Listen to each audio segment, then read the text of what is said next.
Welcome to New Life Live with host and founder of New Life Ministries, Stephen Arterburn. New Life Live is dedicated to transforming lives one at a time, thanks to the giving hearts of you, our listeners. Our goal is to provide you with wisdom from God's Word to give you hope and help in life's hardest places. If you have a question you'd like to ask today, our phone lines are open. Call 1-800-229-3000. That number again is 1-800-229-3000. Now here's Steve. Merry Christmas to everybody. Steve Arterburn here with Dr. Jill Hubbard, Dr. Alice Benton, and it is taking 2 PhDs to get me through Christmas here Merry with Christmas, you. everybody. Yeah, it's Sorry. wonderful. You know, there are many gifts in life, and I think one of the greatest gifts is getting to work with New Life. And I received a little greeting from one of our supporters just saying, what a blessing it is to get to support a ministry that keeps families like ours together, because we wouldn't be if it wasn't for you. Now, that's about as good as it gets, I think. I love that, and we couldn't do it without all of you folks that support us. So thank you, everybody that supports us. Merry Christmas to you, and to those that don't support us, Merry Christmas to you too. We love you too, and hope you will one day. So this is a taped program, and I can guarantee you that if it's going the way I expect it's going to go, I'm going to be cooking a little turkey there and some stuffing and making some pumpkin pies, and it's going to be a great, great day. How do you guys spend Christmas? What do you do? Well, right now I'm going to be in my pajamas, my Christmas plaid pajamas, and I'm like a Christmas explosion because I put on every obnoxious Christmas necklace, earrings, light bulb earrings. And we have Christmas breakfast at my house. I don't know that I would ever see you the same again if I saw that. So, yeah. Yes. Alice, how about you? We do morning cinnamon rolls, and we watch the Rose Bowl, the parade, and we watch the game. Oh, yeah. It's wonderful. Have you ever been to the Rose Parade in on person? Christmas Day? Oh, that's New Year's, isn't it? That's New Year's Day, Alice. A week off. You get your holidays right, yes. You're right. Hopefully your kids will be they keep not me happy straight. watching a parade when Santa, is supposed to come. My parents and I went to New York on Easter, and you know the song about the Easter parade and all that? Mm-hmm. The Easter parade, it's people walking the streets in their hats and stuff like that. That's what that's all about. And I stood with my parents on the corner waiting for the Easter parade to start because I didn't know that at the time. So I was a little naive. Anyway, so Alice, I hope you enjoy that parade there whenever it comes by the house there. Yeah, but it is fun on Christmas morning to see kids and grandkids reacting and loving that time. And I'll tell you, it's a great time, and it's also a time when we miss some folks that weren't there the year before. I remember my dad died that next year. Was really, really tough, and when my brother died, that was tough. So I know that's the way it is for many of you, but we love you. God's there for you, and I wish we could ease that pain for you. But I do know this: it's in the depths of our pain and struggle that many times, well, some good things happen. St. Augustine said this: "In my deepest wound, I saw your glory, and it dazzled me." Sometimes it's in the darkest parts of our lives that Jesus shows up and says, hey, there's still hope, and there's still love, and there's still light, no matter how painful it is. That's what I hope for you. What a gift that Jesus would give up every single thing and come down here, live and die for us, so that we could be in eternity with Christ forever, with God, Holy Spirit. Armies of angels are there in that upper story. We get to be there too. And all we have to do is believe. We'll be back right after this. After I found the pornography on the internet, I said, you either get help or I had to leave this household. Every day, thousands of women discover their husband is struggling with sexual integrity. And since shelter-in-place orders have gone into effect, traffic to porn sites has skyrocketed. New Life's Every Man's Battle workshop can help. Every man's battle, I fought it the whole week with my wife. Within 2 hours, you could have opened a book. It showed me where my life has been ever since I was a little boy. The Every Man's Battle workshop can be a trip to the sexual addiction emergency room. During this time of social distancing, the Every Man's Battle workshop will be held online Saturday, January 9th. Find sexual integrity, accountability, and connection. Register now to reserve a place at the Every Man's Battle online workshop. Call 1-800-NEW-LIFE. He said, this may have saved my life. Every man's battle was a life-changing experience for me and a marriage-saving experience for me. Call 1-800-NEW-LIFE. 1-800-NEWLIFE. To find out more information about New Life or to order any of the resources mentioned on today's program, call 1-800-NEW-LIFE. Now back to New Life Live. We're back. Steve Arterburn here. Let's go over here to Ann and talk with her. She's calling us from Wilkes-Barre, Maryland, I believe is KRWRGN is the station. Ann, how are you today? Hello, thank you. I'm fine. I'm concerned about my family member who is 20 years married and just back in the summer. Her and her husband were children born again people since early childhood. 20 years later, he looks at her one day and says, leaving. She finds out that he had started an affair, and then he's in love with his affair partner, and he's soon going to be gone, and divorce papers have been filed. I'm calling to see if you could tell me how to best support her, because she's traumatized and she is in trauma treatment, but she is states away.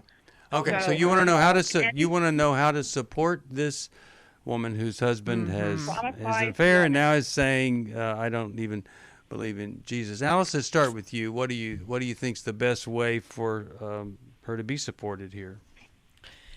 And acknowledging that nothing can really help her in this time. Nothing can ease her pain in the present moment, but that you are a support, that you want to be a listening ear for her, that you're praying for her. And because she states away, even something as simple as offering to buy a meal and have it delivered to her home. It's those small ways of being present to your niece and offering yourself that way. Mm-hmm. Well, and I think, to be there and be where she's at. So often it's so hard for family members to see someone in pain, and so they want to hurry along the process and tell them, oh, well, he wasn't worth it anyway, or well-meaning advice, right? And I think you have to track with her. It's like walk beside her, help carry the burden, right? And let her just talk. Let her talk, let her cry, let her complain, and just be there with her in that. So call her frequently or text her and say, I'm here if you need to talk. Or I don't know the time difference. Sometimes it's those late at night, right? I don't know if that works. Yeah, well, I I'm a trauma person too. So I've been traumatized, so I get this. Okay. She gets triggered and she's spinning. I get it. And I did tell her I'm 24/7. If you want to call me at 2 a.m., you can. Good. So she's just she's going to be spinning. And I know she's not the only one. It's just so. Have any of you heard this? Like, is this a sign of the end times? Like, many will fall away from the faith, and it's like boggling everyone in the whole extended family. Because how do you hear about atheists turning Christian, and you say, "Yay, God!" But do you hear Christians turning atheists? We're all boggled by that too. Because she can't even pick up a thread. She can't even. Anyway, it's just too far gone. He's determined to go. She has certainly tried to talk to him. Well, it's like cocaine. He's gotten a taste of it. People can be addicted from the first use. And he's off and running, right? And so being reasonable, it's not logical. It's not reasonable, right? True. So that has no impact. And unfortunately, being a Christian does not always have impact when you're off and running with an addiction. And I'm sorry to say that your niece's story is I wish it were more unusual and more uncommon than it is. But I've worked with many families who, when one partner suddenly decides to leave, especially if they hadn't known beforehand that the affair had begun or that a sexual addiction was already in process, it's shocking. It's shocking. But she's not the only one, and we see too much of this, even in Christian families. I think one of the toughest thing is when somebody does fall away. There's so many different reasons that it happened, but it is a big shock. But I actually, for her, it might make it a little easier to see that he's had this radical departing of everything that he believed in, and so what I would do if I were you is I would tell her that she means so much to you that she would never be an inconvenience. You're always available to her. Call anytime you want to be there for her, and at the same time, you don't want to be there if she doesn't want you to be there, and you don't have any need to, say stuff that she doesn't need to hear, be profound. You just want to be there and be present with her. Watch a movie with her sometime. Don't have to talk, don't have to process. But if she wants to cry on your shoulder, you'll come over there for that too. I just think that kind of unconditional, I'm here for you. And I would encourage her, she needs several people who can be anchors for her during this time. So if she hasn't reached out to, close friends, I would encourage her to do that, to gather kind of a small group of support around her. Yeah. I'll send you Healing is a Choice. It's a great book that'll help her, I think, get through these very, very tough times. And I'm really glad that you called. Let's go to Rose, Brooklyn, New York, listening online. Hi, Rose. How are you? Hello. I'm not going to lie to you. I'm not doing so good. Okay. Well, what's going on? Happy Christmas. Thank I you. wish you a happy Christmas, but I'm not going to bring you any happiness. About 17 years ago, I believed I was rescuing my mom and brought her to live with me. My dad was abusive emotionally and just getting a bit off. And I've always stood up for her as a child and teen, and always believed that he was the bad guy. And he wasn't a good guy, but I'm starting to find out that she's not so good either. And she's always been negative and not affectionate. And so I was kind of raised with that, dysfunctional family, which, what is it, probably 80% of people are, I'm guessing. But it's just, she's in her 90s, and she's been with me for 17 years. I'm in my 60s, and I'm just feeling like my life is being robbed from me now. And it's not been good having her with me. It's not been a positive thing. And people always say, what a blessing that you have your mom with you, and now you can give back to her what she's given to you. And I'm thinking, well, that wouldn't be very nice if I did that. Because she was a duty mom. So who else, Rose, who else have you shared this with? Well, it's really hard to, because everybody, she comes off like a real different person with other people. No, but I'm asking you a question. Who else have you shared this with? Have you not shared this with anybody else? Well, one friend. Yeah, I've talked to one friend about it, and her attitude is, put her in a assisted living type place and go live your life. But it's really hard. It's really hard because she's a different person with other people. we totally understand. Even when you get the worst. Even when you have a wonderful parent living with you, there are things that are difficult and a struggle, and then when you have a parent that's not so wonderful, it makes it even worse. So what do you guys think? What would be the best approach here for her? Rose, what's your reaction to your friend's advice? It makes me feel bad. It makes me feel guilty. You know, I mean, because she's the only person that really knows the truth about her. I mean, it's not, this is, I mean, there's been things that she's done that she's lied to me about and, you know, sided with someone to take my money out of the bank and things like that were absolutely wrong, you know, but I've forgiven her and, you know, I think there's that, I mean, I've got my own dysfunction, I guess, you know, kind of an attachment thing where I'm not married and I don't have children, and that's unusual. So it's like I've never really started my life, and I'm just wondering, is this going to go on until she dies, and then Rose, it'll be too late for me to have a life? I think you have to consider a couple of different options here. Hearing what your mother did financially to you, you have to consider if she is abusive towards you and if it is unsafe or unhealthy for you to have her in your home and for her to have access to... Yeah, how would she have that much access? And well, I put her on everything. I put her name on everything, but I took it off, and she swore to me that she would never do anything like it, and that she didn't. She got talked into it, she said, and that she would never do it again. And so, and she hasn't shown any signs of that. But she's not an honest person.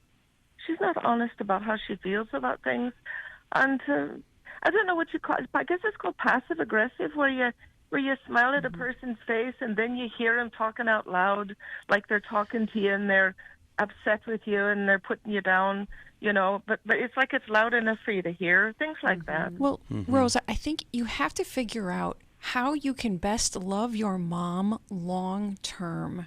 And that may or may not be right there in your home. Some of God's principles are about figuring out whether or not we can give freely. Because when we're giving out of obligation, out of guilt, out of fear chronically, it becomes a sick giving. And we start to resent the person that we're caring for. Our love becomes tainted. And it can be destructive to both us and to them long term. So there may be some middle ground that you would need to consider. For instance, perhaps you let your mom know, our situation right now, it's not working well for me. And I want to figure out if you and I can do this differently, still under the same roof. But we're going to need a counselor to help us out. We're going to need a counselor to help us strategize whether or not we can live together in a healthy way with mutual respect and we're treating each other well.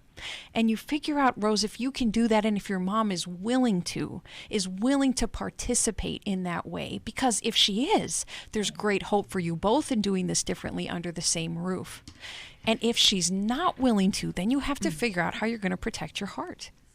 You know, you said your life may never start, and I think that God has given you, like other people, gifts and talents and things, and it is time that your life start. And to give it away or not use it or build on it or be a good steward of the things you've been given because your sick mother wants to rob you of everything you have, even your own life, it's not good. You have to figure out how to set some limits.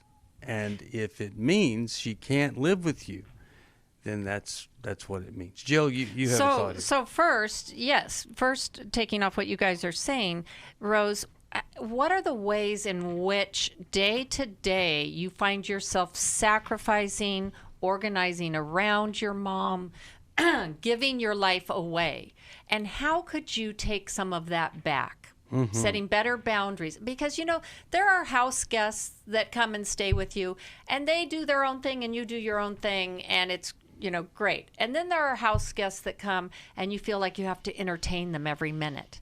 And so what is it like in the home? What's holding you back from just going and doing your own thing? How much do you have to cater to mom? And that's where some things need to start to shift. So, we talk about irresponsible men, and we say, well, that man wasn't really your father. He was like a sperm donor, and that's about the biggest contribution. Well, I don't want to be mean, But sometimes a mom is just a birth canal on the, but the same kind of analogy there. And she gives you life, but that doesn't mean she has the right to take your life. And that is really tough, because people that are takers like that, they're really good at it. So counseling, support group, codependency group, I'll send you Take Your Life Back. Anything that doesn't include your mom. Where you're able to say at any given time, I'll be back in about 5 hours, because you got something you got to go do, that you want to do. Glad you called. I'll send Take Your Life Back to you. You're listening to New Life Live, 1-800-NEW-LIFE. Merry Christmas to you. Yep, we're looking at some of the downside of relationships and Christmas. But Christmas has this first syllable, Christ.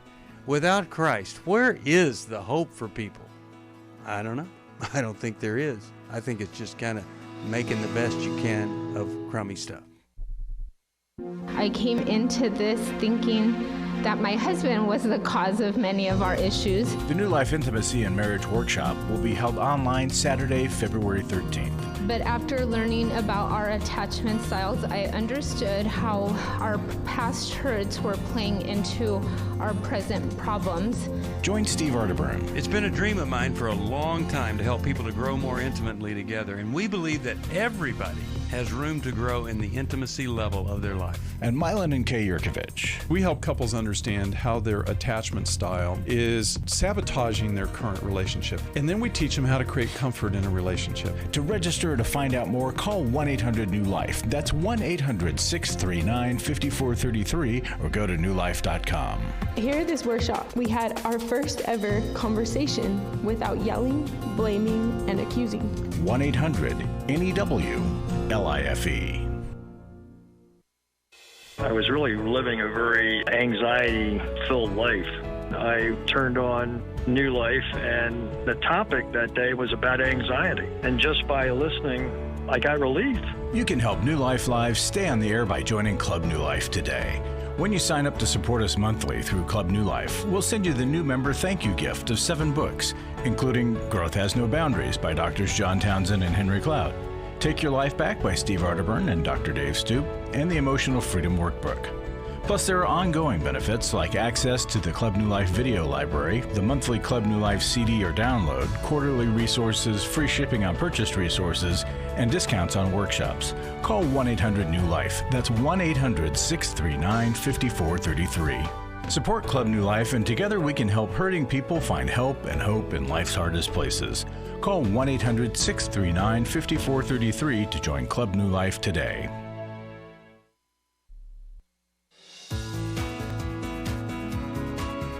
We'd love to hear from you. If you have a question or a comment, call toll-free 1-800-229-3000. Now back to New Life Live. We're back. One of the things we can count on is Jesus is coming back and Larry's coming in the studio. Larry, how are you today? Not to I'm doing confuse good, the thank two. you. Merry Christmas, everybody. My Christmas gift to you today is I'm not going to ask you for money. I just want to say thank you to everybody who has given this year and who still will give in the week to come. And it's been an amazing year. We've had some of our biggest blessings, and we've also had some great challenges, but you folks have brought us through it, and I just want to say thank you and thank God for it. Yeah, it's been really an amazing year of good things have happened to New Life and through New Life in the midst of the struggle, and I hope that the other people have had some good things in the midst of the struggle also, but you don't need to ask, because I will. We just need you to help us. And so yeah. It's Christmas. Well, the thing that comes to my mind is every time we read the Christmas story and you read about the angels coming, they always say, "Fear not." And fear and anxiety were the biggest things that people were calling us, seeking resources for and asking for help with this year. And if I could just hit the easy button, it would be for everybody to experience that fear not, and to know that God's got it, and he will help you through it. He sure will. Yeah, so thank you, everybody. Help us if you can, 1-800-NEW-LIFE, and it's the same number. If you need some help, you can call us, 1-800-NEW-LIFE. life. All right, thank you, Larry. Let's go back to the phones, and how about we talk with Kate from Philadelphia, right there. And hi, Kate. Welcome. Yes. Hello. Hi. How can we help today? Well, I had my husband passed away in July of liver disease. I have a 26-year-old, a 23-year-old son, and I have an 18-year-old daughter that went off to college in the fall. So she's back from college, and I guess I'm struggling with setting up boundaries. It's not like she's terribly breaking them, but I had a lot of issues through the fall with her and her boyfriend. Her boyfriend's parents are believers, and they just have a different take, I guess, on raising and being stricter than, I guess, what I am. That their son is the oldest, and my daughter is the youngest. Okay. And then, yeah. So what's the question what for us? I'm calling boundaries. Do I see things in her relationship with her boyfriend? The parents are very controlling over him, and now they've even taken his car away for the holiday season. She's upset. She's driving over to pick him up. The parents I had a conversation with them, and they're saying that I just don't understand all of the issues with him. And the conversation was that he needs to come clean with my daughter and I. He is I guess he's lying a lot to them, so they've put some strict rules. And I'm just trying to grieve the loss of my husband in the midst of parenting by myself. And I'm just pretty overwhelmed with it. Okay. So what is the question for us? Where do you want some help here? Wow. Well, for an 18-year-old, what would you say are boundaries at this point?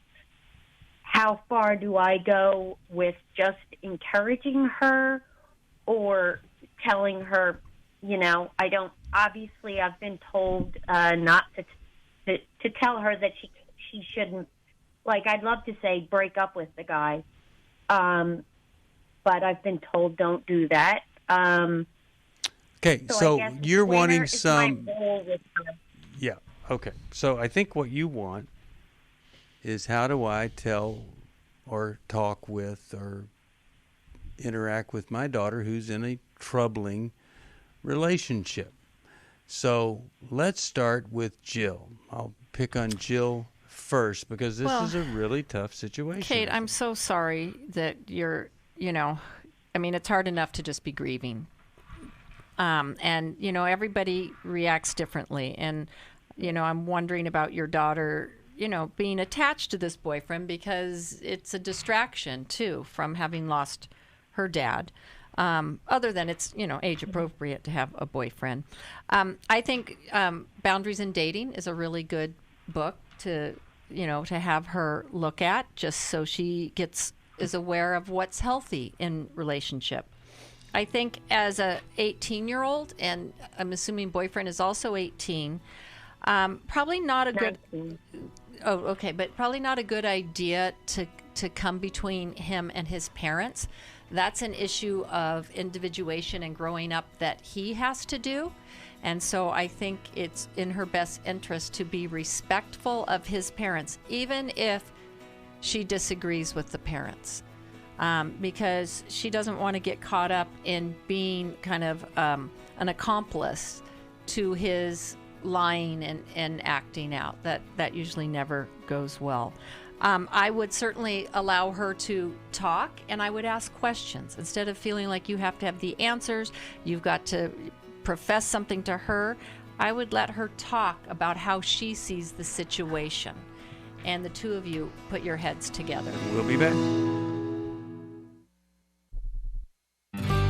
For most of my life, I've been dealing with an opiate addiction. Why is opioid addiction quickly becoming one of our nation's biggest killers? Maybe it's because it isn't only those who are addicted who are in denial. We did what I see so many parents do, is it can't be an addiction.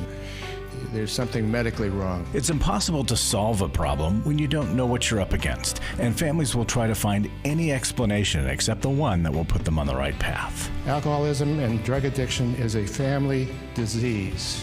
It doesn't affect just the individual. If someone you love is abusing painkillers, know what you're up against. It's time to admit its addiction and seek treatment. Call us today at 1-800-NEW-LIFE. We have partner treatment centers around the country. Call 1-800-639-5433 or visit us online at newlife.com. We just made a decision. We will do whatever it takes. 1-800-NEW-LIFE.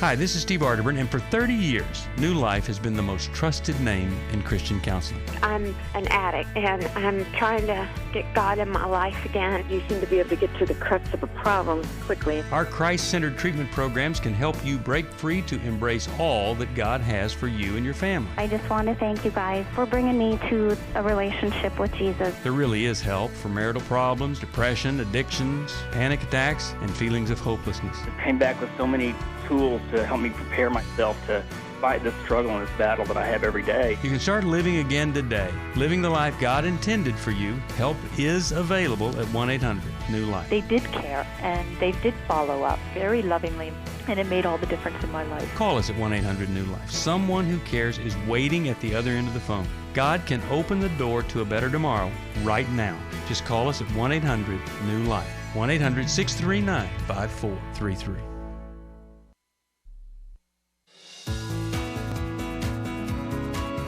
We're glad you joined us for New Life Live. To be a part of the program, call 1-800-229-3000. Now back to New Life Live. We're back, and this is not unusual that a mom has a little bit of a problem with what's going on in the 18-year-old's dating life. Alice, what are you thinking about this? Then I've got a couple of things I want to add. Kate, I think this is time to gather information before you decide what action to take or what boundaries to place, because there are these vague concerns coming up that it seems like you and your daughter don't have enough information about, and the parents are thinking that their son is withholding from you what could be risky, maybe even dangerous behavior. We're not sure, but it involves lying. So I would suggest that you first check in with your daughter, do a heart check with her about how she's doing with the loss of dad, how she's doing with all the changes going on in her life with college and the shutdown. Mm-hmm. And then ease into wondering what she thinks about the parents' concerns and find out what they're asking of her. Is she starting to break boundaries that the parents have asked her to put in place with her boyfriend? And if I were you, I would want a conversation with those parents. And I would probably, depending on how severe you think this is, I might take the approach of letting your daughter know, I want to have a conversation with them to just find out more about what they're concerned about. And I think, daughter, you should be a part of that conversation. Would you join me? And what do you think about us having that? See, I think that's a good idea. Get it all on the table there in front of everybody, not you talking with your daughter. You did have it, and what happened? I did have an hour. I had an hour-long conversation. I had my brother for moral support because they did text me a lot through the fall and asked me, where's our son tonight? He's not texting us back. And I mean, he did sleep at her campus at one point, and my daughter assures me they have not had sex. She says she can't handle that, but she did have him stay in a separate room since so many kids moved off the campus. And he seemed to lie to his parents. And so they would contact me and text me. And I had to block them because I was getting a lot of texts, sometimes at midnight from the mother. I just couldn't handle it. I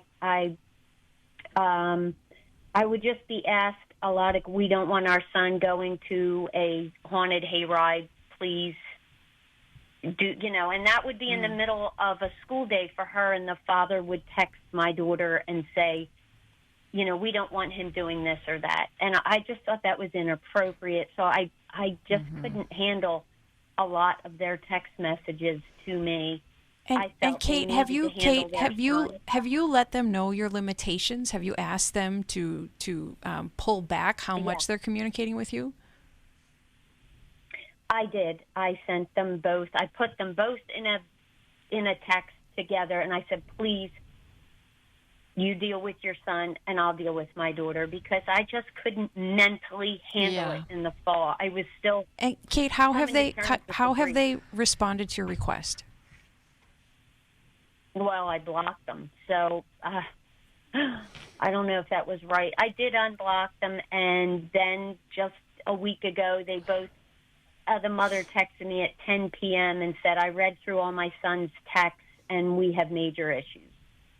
And I just recently talked to them, and it sounds like my daughter, he's very aggravated with his parents, and he's putting them down, saying how strict they are, and he's upset with them. And then my daughter is encouraging him. Okay, let me jump in here real quick. Here's the problem, okay?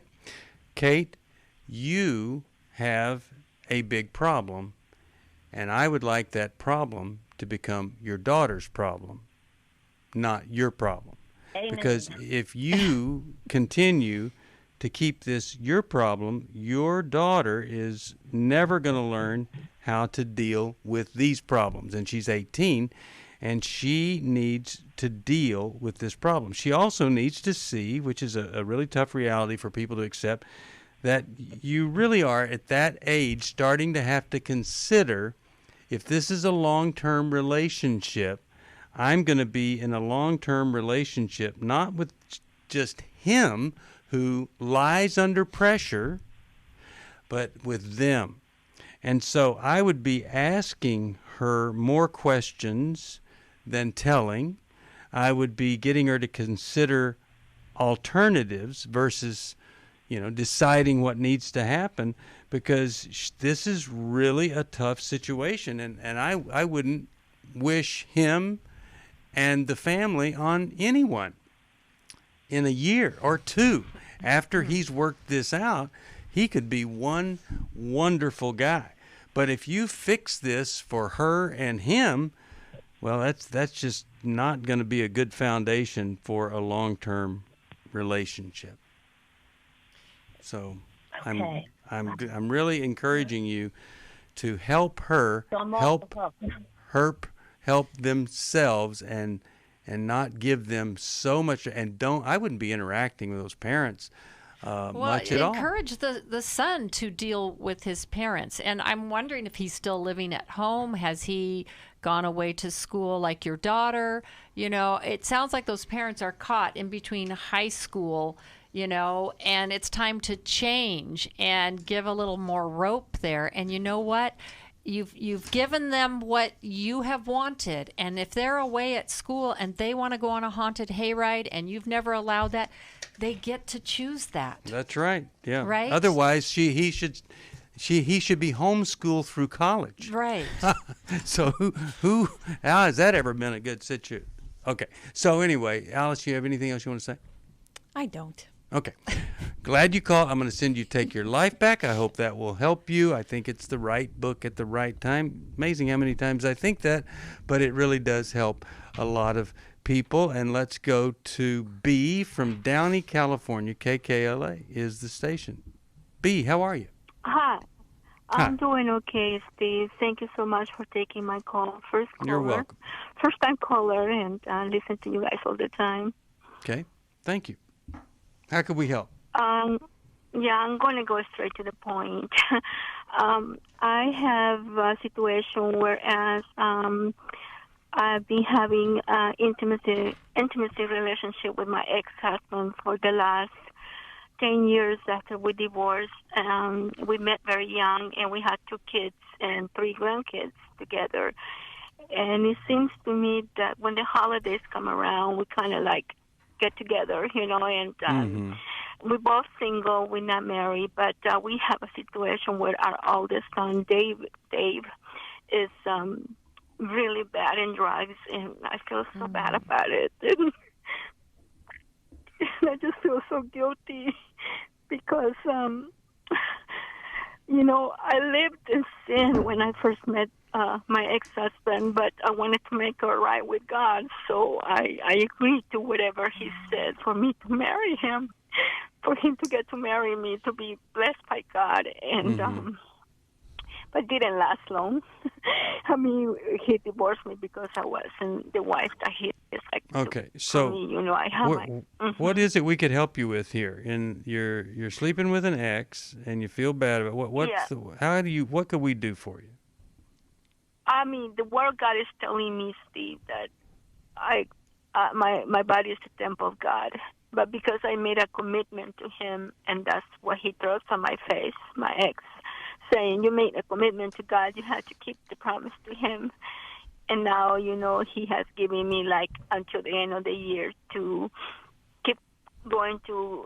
start going to a counselor and work in a relationship. But at the same time, my question is, am I okay doing what I'm doing? Because my soul and my spirit is telling me, my brain is telling me, you're not right. And well, here's the thing. I'm struggling with that very much. I don't know of any place in Scripture that anyone could ever say having sex with somebody you're not married to is a good thing. Thus, anybody pressuring you, that's not a good relationship. You acquiescing or you initiating, either one, that's not a good thing. So it sounds like to me you know what to do. It's just really hard to do it. Well, and he's very persuasive. Yeah. B, are you wanting to remarry him? I'm afraid. You're afraid? I'm afraid that I'm not going to be what he expects of me, and I have my own baggage that I've been carrying from my childhood. And yes, so but we do have a son that we care very much, and our son, we're trying to help him, and I think that put us together. When we see our son, right. Oh, yes, B, I don't think that you value yourself. And I think you've been taught by very important people in your life that you're not worth more than that, and that you're supposed to tolerate abusive treatment. And it seems like that's what your ex-husband is doing to you yet again, and we want to help you with that. Yeah. Give you a couple of thoughts here when we come back. You're listening to New Life Live. I feel blessed to have had this opportunity for my needs to be met, connecting with other women who are fighting the same fight, hoping for healthy marriages and growing closer to the Lord on their journey. My name is Shelly Martinkus, and I want to personally invite you to the Restore Workshop. If you have been affected by betrayal, it might be that your husband has been looking at pornography, it might be an emotional, physical affair. I would love for you to come join us. I feel encouraged and hopeful that even in my struggle, I am enough. You will leave with hope, with a community of sisters ready to support you, and you will also leave with tools to move you forward on this journey. Through the sharing in our small group, I realize that I am not alone. Please don't hesitate. Pick up the phone, call 1-800-NEW-LIFE. I would love to see you there. The Restore Workshop is being held online Saturday, February 27th. Call 1-800-NEW-LIFE to find out more. That's 1-800-639-5433 or online at newlife.com. Hi, this is Steve Arterburn, and for 30 years, New Life has been the most trusted name in Christian counseling. Your ministry has saved my life. If you struggle with emotional hurt, family or marriage problems, the pit of depression, or the pain of addictions, we can help. I'm down 100 pounds now from what I was. You guys are awesome. You're a blessing to America. Our treatment programs provide clinically appropriate solutions from licensed professionals, all in a biblical framework. I have had problems with alcohol. I think God has ordained this place to be His. You don't have to be a prisoner of your pain. Help is available at 1-800-NEW-LIFE. She tells me that I'm a new man, and I feel like a new man. It worked for me, and it can work for them too. This time it is different. If you're ready to take the first step toward genuine spiritual and emotional healing, please call us today at 1-800-NEW-LIFE. God can open the door to a better tomorrow right now. Call 1-800-NEW-LIFE. That's 1-800-639-5433.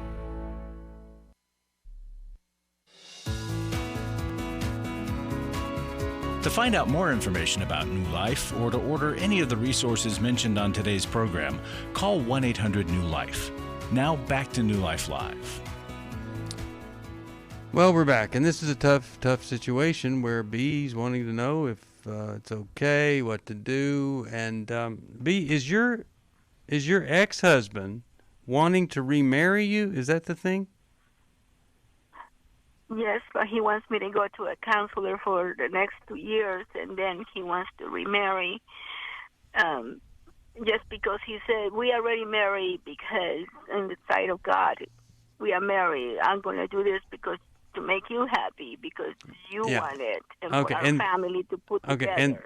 And the reason that you divorced him was what? Now, just clarify with us again. No, he divorced me because I was not being the wife that he expected me to be.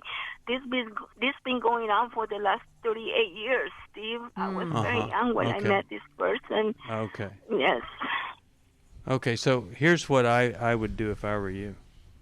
I would get into counseling with him, and I would be extremely honest with that therapist about where you are and how you feel and all of those things. Otherwise, I wouldn't do it. And if you are honest in a session, and then he is all over you, angry and bitter because you were honest in that session, then the next session you go back and you say, I was honest last session, and I was really, really stressed and pressured by him after I was. So this isn't looking good here. And that counselor will feel so happy that you're honest and will want to help you. Jill, your thoughts here? Well, yeah, I totally agree with that, B. You know, even though he's pressuring you to do counseling, counseling could be really helpful for you, right? It doesn't mean, though, that you have to do everything he says. Use his desire for you to go back to counseling to gain a voice for yourself and to have an ally, to have someone who can help you navigate with this man, because I think he's too overpowering for you. And you know, because he's been in your life a long time, it's like you become that young girl again, way back from the beginning. It's like the dynamic started then, and it's hard for you to hold on to your adult woman self with this man. And so you need somebody else's help to be able to do that. B, I've got warning bells going off in my head, and maybe I'm overreacting, but I'm getting the sense that he is spiritually and emotionally manipulative at the least, and I'm worried about abusive at the other end. And that the fact that you're afraid to get married to this man means something. It means something very important. Either your fear radar is really off, or you have a good reason to be afraid of this man. And if you're lonely and isolated, and he's one of the only people from whom you draw comfort, perhaps through your sexual intimacy, I'm afraid if you don't have a stable voice that's willing to speak truth to you and point out and help you see why you're afraid, so that you can take protective steps for yourself. Yeah. And see, here's the thing I want to be sure that you understand. We're thinking that counseling might be good with him, not to put a marriage together, but to help you with some clarity on what's there and some support from the therapist, who I'm hoping and I'm believing would say, yeah, this isn't the way healthy relationships get started or restarted, and there's just not a lot of good stuff. Well, and his unrealistic expectations here, you're not a good enough wife, I'm going to divorce you, and now, okay, you're going to go get some help, and then I'm going to remarry you. I mean, this is all about him. Yeah. And so when he says to you, you made a commitment to me, but he doesn't acknowledge that you weren't unfaithful, you just weren't the wife he thought he got, and then he divorced you, he's the one that broke that vow, and you're not. What about the commitment from him, right? That's right. All right, I'm going to send you. Well, what should we send? Take your life back. Take your life back. I'm going to send that to you, and I'm going to send How We Love, and I hope that might give you some insight there also. Let me read something to you, everybody. It's Luke 2, 8 through 12. This is the King James Version, New King James Version.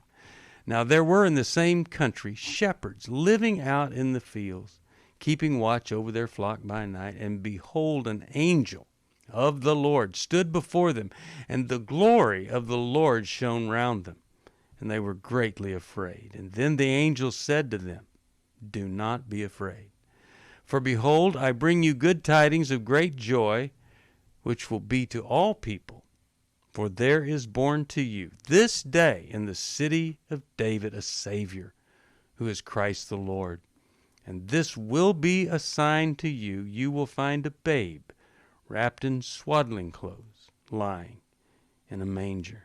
And suddenly there was with the angel a multitude of heavenly hosts, praising God and saying, Glory to God in the highest, and on earth peace, goodwill toward men.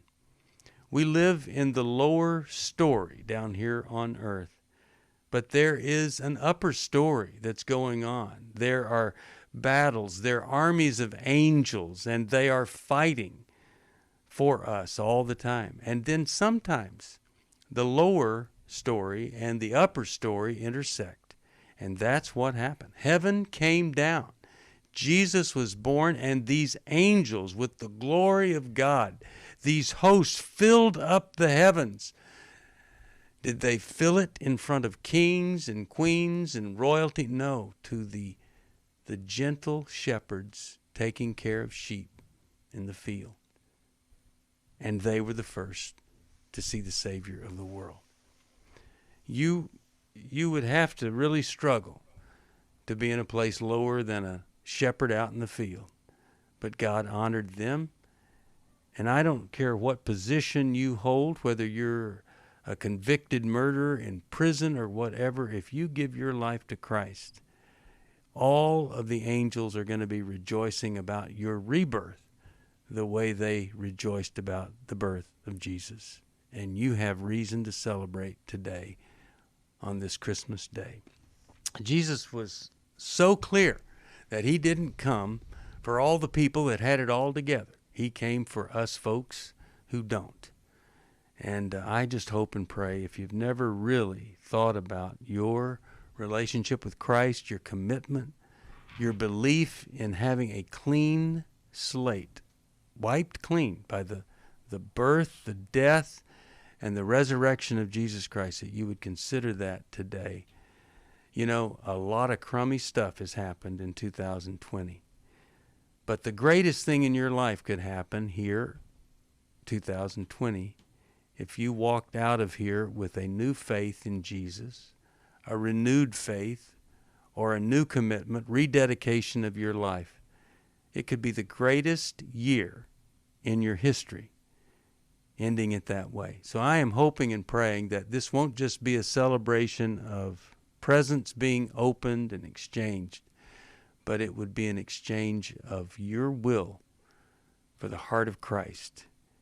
And it would never, ever be the same in your life again. Because when you look back at this really tough 2020, you'd be able to say, that's where it all began.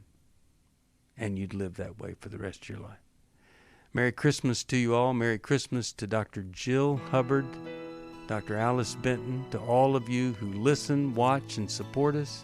I hope it's going to be a great, great rest of the day today and end up ending this year on a strong note. And 2021, surely we can make it better than this. See you next time. Bye-bye. Thanks for listening. We hope this program has helped you by giving you insights for handling the challenges you face in your life. We want you to know that we're here for you, but you also need to know that New Life Live is a listener-supported ministry. To make your donation or to get any of the resources mentioned on today's program, call 1-800-NEW-LIFE. That's 1-800-639-5433, or write to us at New Life Ministries, P.O. Box 1029, Lake Forest, California, 92609. Please join us again on Monday for New Life Live. Hi, thank you for watching New Life Live. You know, New Life Live is a Christian counseling program where we deal with the hard questions about life, relationships, kids, free choice, freedom of will, whatever. It's all right there on New Life Live every day, every weekday, 1 Eastern, 10 a.m. Pacific. If you want to call into the live broadcast, you can find the schedule on newlife.com or click the social media link right below. You can see every episode of New Life Live on the New Life YouTube channel. Watch it with a friend, watch it later. Be sure to subscribe and hit that bell so you'll never miss another episode. So if you want to listen on the go, download the app. The link is right below. And I hope if you need some information, if you want to get some help, you'll call us at 1-800-NEW-LIFE. Terry, I'll I'm see you ready next when you time. are.